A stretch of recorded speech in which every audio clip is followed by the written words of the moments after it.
Welcome to the Rose Rehash. Every Monday night after The Bachelor, we recap the show, I give out awards, and I take your audience questions. Tonight, the Women Tell All is a boring episode. It is generally, especially with no crowd, it's pared down. It's not all the women. So this is going to be a quick recap because there's not a lot to go over. Before we get into tonight's episode, tomorrow night, 9 p.m., I'm premiering my stand-up special right here on YouTube.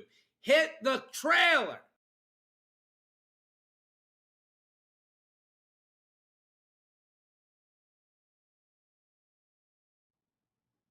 Okay, we didn't get the trick. Go again. Let's do it again. Not yet. Okay. So I have my special coming out on YouTube tomorrow night, 9 o'clock. Be here for the premiere. Then it stays up forever till the end of time. It's called Socially Distanced, of course.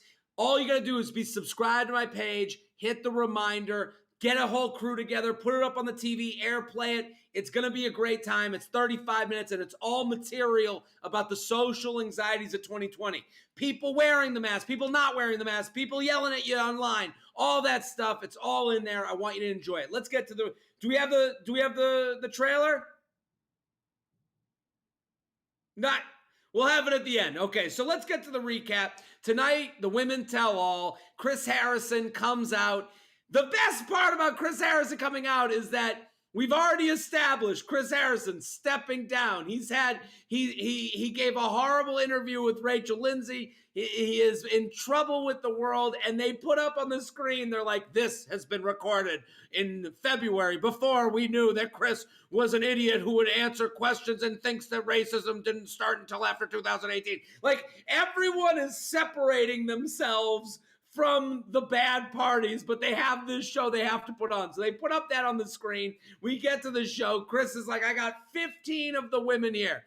The 15 women seem to be separated into two camps. There is bullying was an issue in this house, and on one side, and then the other side is you didn't have to tell them about the bullying, and that wasted all of our time. It's a really amazing thing because you would think, the way we watch the show, you would think, yeah, everyone had a horrible time in this house. Everyone cried. Everyone got angry at each other. But apparently, there was more of a faction of people of like, yeah, so what? You're annoying. You're crying. Who cares? That bullying happens. We're here for the guy. It was amazing to see because it was like seeming like MJ, Chelsea, Victoria, kind of on that side of like, yeah, you get bullied, so what? That has nothing to do with your relationship with Matt James, but it does. I'm kind of on the side of like, yeah, if it's living in a house where my life is literally miserable, I'm going to let the guy know, hey, there's some people here that are just assholes. You're going to have to go to dinner parties with this person. Is that who you want to date? You want to date someone who makes their life? I think that's okay information to share with them. Two sides to this. They actually... and at one point, Victoria's defense of how she acted on the show is the same way your aunt defends herself in a Facebook comment section. Victoria's like, what? I guess everyone's really sensitive these days. 2021, everyone's just really too sensitive. It's like, no, you called people a hoe on national television. You made people look bad. You never had a real conversation with anyone. So we're calling you out on that. That's not sensitive. That's just, yeah, you acted like a jerk to me. I am defending myself. To Victoria, any amount of defense of yourself is being too sensitive. And it's like, Victoria sounds tone deaf. It's the same person that we've had to deal with. I'm so happy she doesn't get in the hot seat. At no point does she get brought up to the couch. I think that's good. At the end of the episode, Victoria actually is like, yeah, Victoria does talk in whataboutisms. Victoria will go from, if you say, hey, Victoria, you called me a hoe, she'll go, well, what about you acting too sensitive? It's like, that's not what we're talking about here. Did you say a bad thing? Do you believe what you said was good or bad? And she never answers the question straight. We get to the end of the episode. Victoria addresses Matt James, and she's literally trembling and saying how she has a fear of getting broken up with, and this happened on. And at that moment, I'm watching that going, this was wrong of ABC to put her on the show. She doesn't seem like she's handling this well. She's saying she's getting death threats. I don't doubt that for a second, but it is it's absolving herself. She's basically saying, I'm getting death threats out of nowhere. It's like, I'm not saying she doesn't deserve death threats. That's ridiculous. But for her to think it came out of left field is also a little ridiculous to go, oh, people hate me? I remind people of their worst, enemy from high school? Yeah. So I'm going to get away from Victoria now, because then we go into the what happens in the beginning of the Women Tell All is Chris Harrison kind of tosses it to all the women. And all the women, while they're on these two sides of bullying versus the tattletaling on the bullying, Katie, who is beloved by the audience, got the biggest following of any of the contestants on the show. So that's all the numbers you really need to know, that she came out of this with the win that I'm sure all these people that are on the show would have wanted. Everyone on this show wants to either come out with a husband or a following. And what you were seeing is that most of them didn't get a husband. Most of them didn't get a following. So all of their tractor beams went towards Katie, and they're basically coming down hard on her. And it did feel like a little bit of jealousy. It felt like, hey, you somehow spun the show in a direction that got you this following, and now we're all mad at you. And it was an interesting thing to see, because again, you come on the show for many reasons, not just the husband. So now we're going to bring up the hot seat. Chris starts inviting women up to sit with him. First is Brittany. Brittany's story is the story of bullying. Someone comes in innocent, wide-eyed themselves, and then they get bullied. Someone, puts out a rumor like saying she's an escort, and they turn into a shell of themselves. And so now we have this moment where Brittany's going to address Anna about spreading this rumor that she is an escort. It's interesting because Brittany's in a situation where she can't shame the escort industry, but she has to tell people how embarrassing it is that she's been called an escort. So she is kind of shaming the escort industry while telling people that this has ruined her life. Then she has to address Anna. Anna has to address Brittany and apologize. But then Brittany says to her, you've had 3 weeks to apologize to me. Where were you? You can find me on Instagram. You can find me on Facebook. You can find me on Twitter. You haven't done that. But now Anna's on national television. She's like, I can't take back. And she gives a good apology for being on TV. And then we move on to, this was very interesting. I've never seen this. They played unaired segments from the show. There were 3 dates that never got aired. They didn't have time for them, which is crazy. This whole season was so much arguing and drama and bullying and just kind of back and forth with people in the house. They had to skip dates. And they were dates where they kind of looked like they were fun people when we got to know them. They were like eating pancakes and they're putting their hands inside of, with poisonous bugs. And you're going, where was this? Where was this fun that we were all having? So you said, no, and it's like one of those things where you go, what do I, as the audience member, want to see? Do I want to see these women and get to know them? Or do I want to see them argue with each other? I think it has to be a mix. I think we all come for the drama and the fun. It was too much drama, not enough fun. Some of the dates, though, every time Chris Harrison brought up a date, he'd be like, and remember when we played What's in the Box? And all the women would kind of react to every date being like, it was like they got drunk and hooked up with someone that they thought was gross. They're like, I remember putting my hand in the box. We come out of those dates. We go back to the hot seat. Abigail and Piper come into the hot seat. Not much is said. They're very nice. What these hot seats turn into, because Katie also got a hot seat. Katie, Abigail, Piper, Serena all sit in the hot seat with Chris. And they kind of all do they all do their their speech to convince the audience that they should be the Bachelorette. I don't know, maybe one day someone will love me. Maybe I'll be able to date 32 men who treat me like the queen that I am while on ABC on Monday nights. You know, like they kind of do this little bit of a stump speech to try and convince this, you know, this flood of social media to back them up. It's like you do kind of half expect Katie to be like, and Katie 2020 with my running mate, the vibrator. And it's like, okay, we get it. I get why they do it, but it's interesting.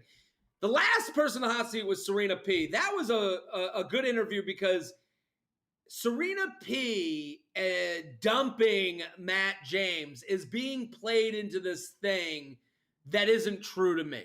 To me, Matt James got let off the hook by by getting someone to dump him, because now he looks like, look at me, I've been dumped as well. And they're all playing it up. Serena P sitting there being like, you know, I was just worried I was going to hurt him so much. You're not going to hurt Matt James. He's going to be fine. There'll be another 23-year-old woman who looks into his eyes and wants to find him one day. He'll be just okay. And I don't believe that Matt James was all torn up either. I think that made the decision easier for him. So to have Serena P and to, like, you know, Chris Harrison plays into it. They all play into this illusion that Matt James was so sucker punched by this dumping. I don't think so. He got dumped, and then he walked into the arms of 3 other women who were like, fantasy suite time. Like, I don't believe that he was this, oh my God, what will I do when Serena, and Chris even says to her, he's like, do you think you made a mistake? Serena's like, no, my family wasn't into it. They told me that I wasn't in love. I'll be fine too. So we get done with that. Matt James comes out, big beard. He looks like Hollywood Hulk Hogan. He looks like evil twin version of Matt James. He's like, what's up, ladies? Matt James did the impossible. Matt James has single-handedly gotten out of this show still beloved. That doesn't happen all the time. All 15 of those women were excited for him, for having met him, for having been with him. It was actually crazy. I am so impressed. One of the women said something very interesting. They're like, he makes you feel like the most special person in the room. And that is a talent that not a lot of people have. And he did that. Matt James is the king of not saying anything while sounding like he really means it. Like, and all of them are eating it up. They're all drinking the Kool-Aid. Chris goes around the room. He's like, Abigail, do you have anything to say to Matt James? And she's like, just want to thank you for letting me make eye contact with you for 15 minutes. And he's like, Piper, anything to say? Piper's like, I'd like to work for you for college credit. I don't even need to get out college credit. Just let me come over and help you with some marketing materials for all your events you're going to do at nightclubs around this country. Like, it really was unbelievable. Thank you, Matt James. I think Matt James could legitimately start his own cult after this show. They were all into it. They were all thankful. Thank you for dumping me. And I don't know if it's Matt James. I guess I'm commenting on this talent. He makes people feel special. Or is it that a lot of these women are young women who haven't dated a guy who took them seriously to date? Like, I wonder if this is more something about the state of dating in 2021, where these women are like, yeah, I'm dealing with all these casual relationships, all these guys DMing me, not taking me on dates, not really having conversations with me, just looking to go out and get drunk and hook up. And this was the first time I've actually been in a situation where this guy is sitting there having a drink with me, talking about my family. It's an interesting thought. And we get to the end of the episode and we do bloopers. Let's give out some awards.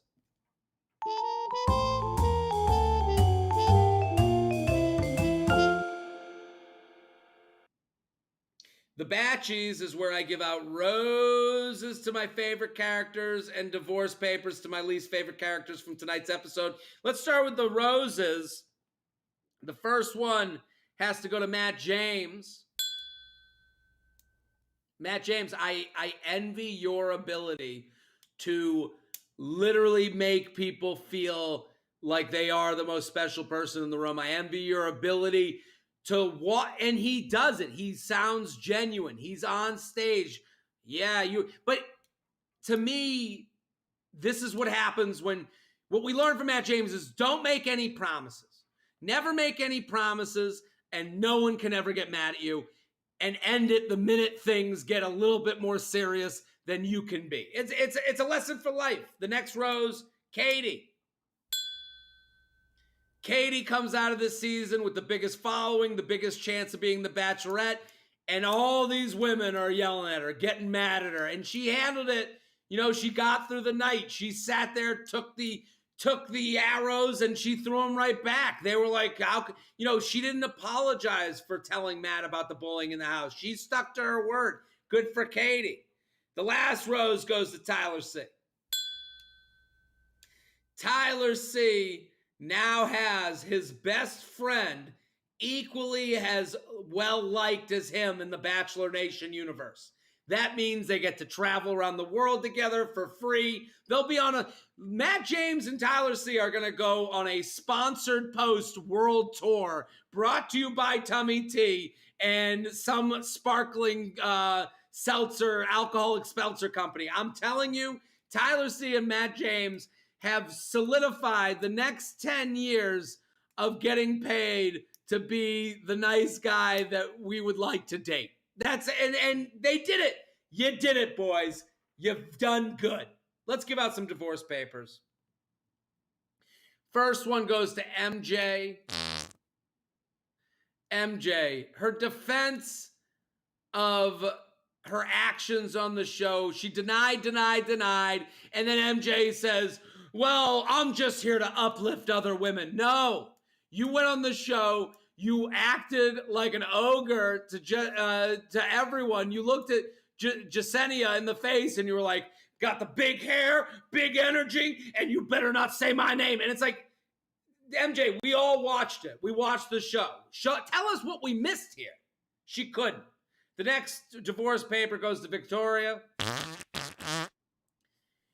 All we want from these people is to come in and go, you know what? I could have done a little better. I could have done a little differently. Victoria went the other route. She's like, it's your fault that you got offended by me calling you a hoe. It's like, what? That's what we're talking about. Victoria, at what point do you own the actions?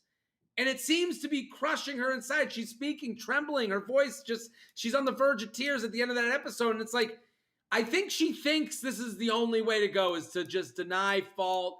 And she thinks that any admission of guilt or any admission that, might have done, that you would have done something differently means that it will be held against you. That actually frees you, Victoria.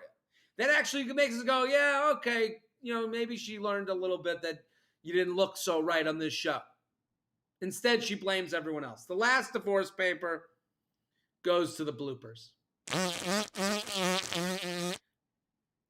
I can't believe that anyone sits at home being like, oh, they're going to play the bloopers. Nobody who watches this show wants to watch the bloopers. Nobody watches this show to watch hot people act just like us. No, we watch this show to go to a different reality where hot people get heartbroken too. That's what we want to see. We don't want to see, who's sitting at home being like, oh, look at, they popped the champagne and it went all over them. Do you think that's how we are? Do you think we're that much of a loser? Do you think that's how much of a nerd we are? We're sitting at home being like, oh my God, Matt P can fall down too. No. We want to see dating. We want to see heartbreak. We want to see these hot people not end up with the love of their life, just like us uglies. That's the Batchies. Let's take some questions. Put in Ask Jared tag at Jared Freid if you got a question. We'll get it in at the end of the show. At Jared Freid, tag me. Before we get to the questions, do we have the trailer yet? I get a feeling that I am talking about certain things that people genuinely want to laugh at and have fun with. This is such a serious topic, such a serious time, and then everyone's so afraid of offending, and it's like, no, there's a tight wire act that you can do that people seem to want. If I lost 100 pounds and nobody said anything, I would be fucking furious. I would stop everyone and be like, shut the fuck up! I like lettuce now, and that needs to be acknowledged. What's happening, Indianapolis?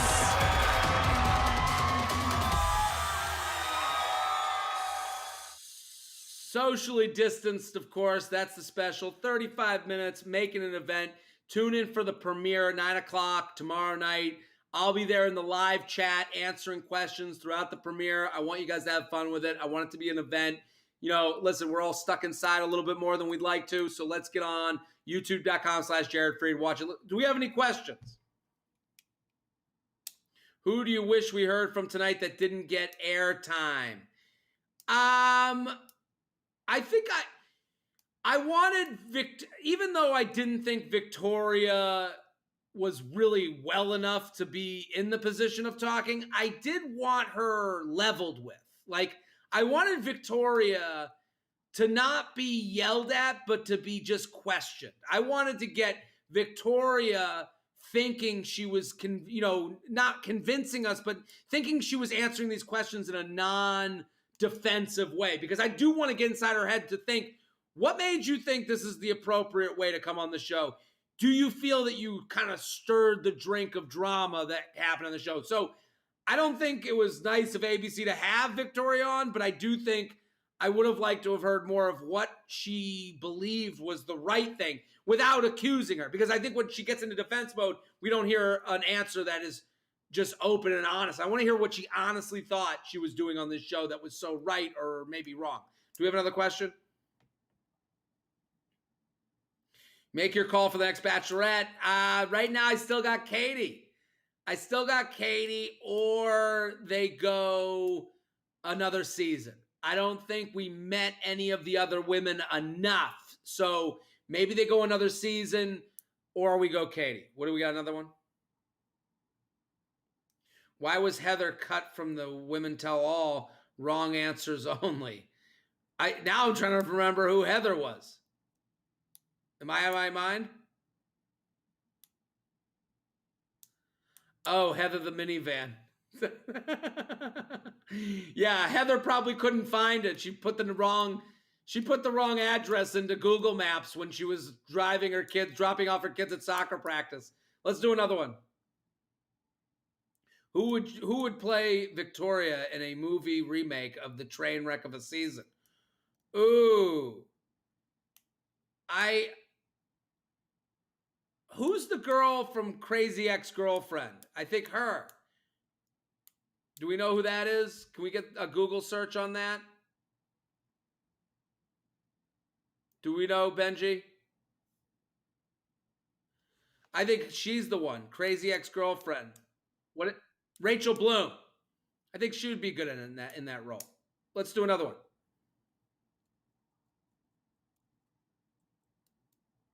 What is your favorite sandwich? I mean, my favorite sandwiches, if calories didn't exist, would be like a large Italian sub with all the dressing and adornments, all the onions, all the oils on a seeded, crunchy roll. Ooh, making my mouth water right now. Let's do one more, then we're out of here. Which woman had the best head-to-toe fit? Ooh. I thought they all looked great. I mean, the best dress, I think the fit this season that really was great with Bree really brought it the whole season. Serena P also brought it. Victoria, I think she was dressed as like an Elvis impersonator. Victoria goes off the map so much that you're like, again, it feels like you're making up for other things. But I thought they all looked great. That's our episode. We'll be back next week. Boom.